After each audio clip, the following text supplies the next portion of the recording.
Are you tired of constantly swiping up on TikTok to see more content?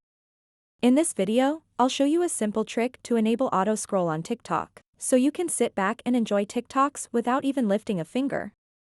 So make sure to watch this video until the very end to understand the tutorial properly. To get started, open up the Apple App Store or Google Play Store and then search for the TikTok app.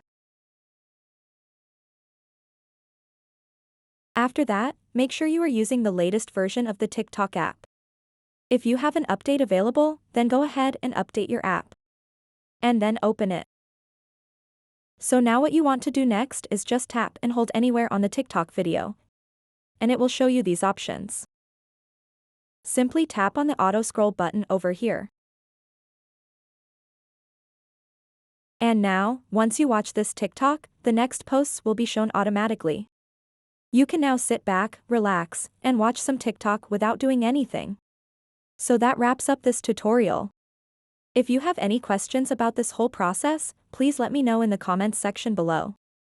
And if this video helped you out, please give it a big thumbs up and subscribe to this channel for more tutorial videos like this one. Thank you so much for watching and have a good day.